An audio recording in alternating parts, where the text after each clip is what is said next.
Views on the appropriate role of the private sector in the design and delivery of financial education differ. For some, financial services providers are well placed to provide education to existing and potential customers.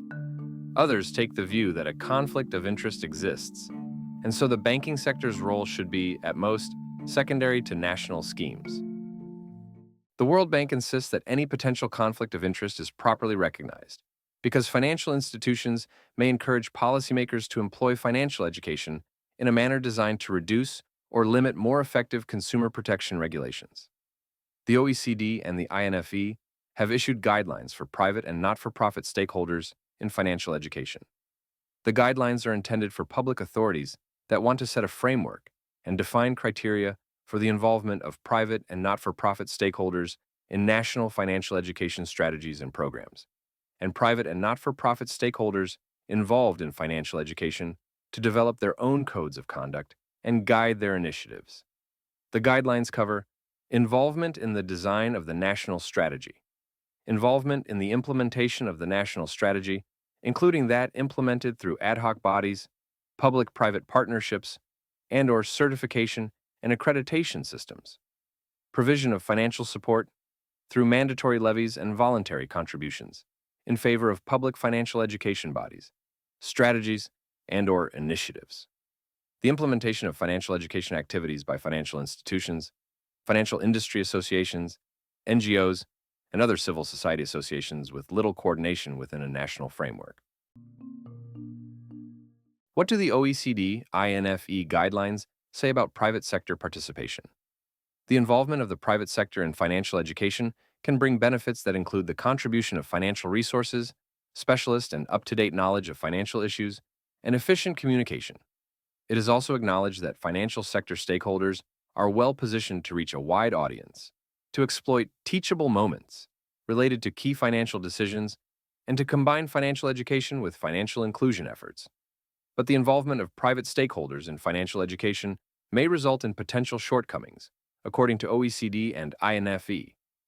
These include uncoordinated initiatives, duplication of efforts, lack of teaching experience and expertise, lack of program evaluation, potentially inefficient use of resources. The guidelines caution against the delivery of financial education as a business activity, which may lead to the use of financial education for commercial purposes.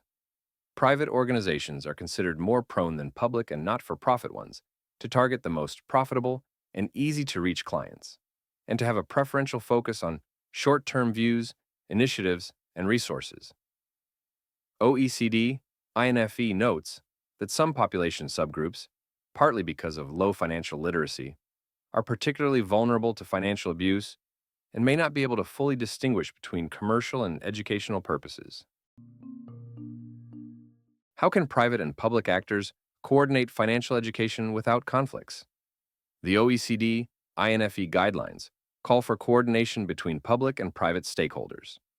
This means that private initiatives should be integrated into any existing national strategy for financial education or other coordinated policy framework at the national, state, or regional level.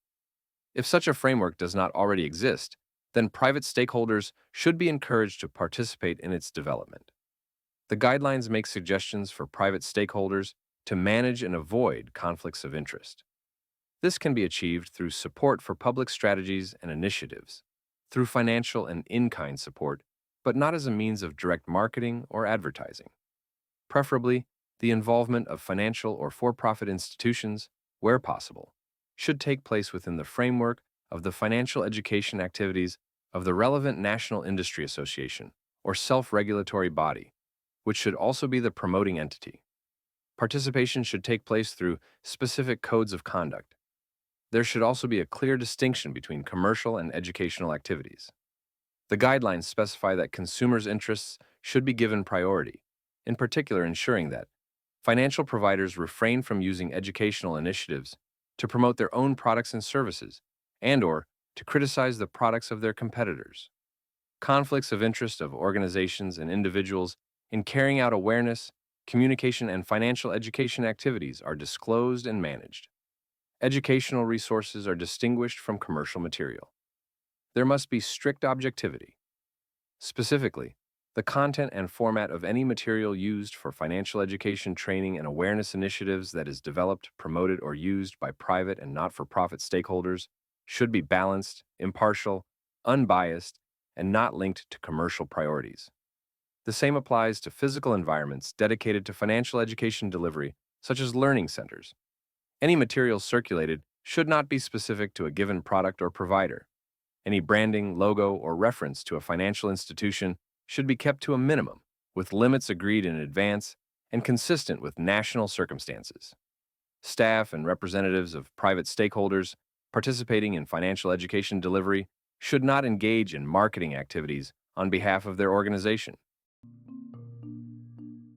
The content for this podcast is taken directly from Intuition Know-How's tutorial, Financial Literacy, taken from the Financial Inclusion course, which is part of Intuition Know-How's comprehensive sustainability and ESG channel. Search Intuition Know-How to learn more.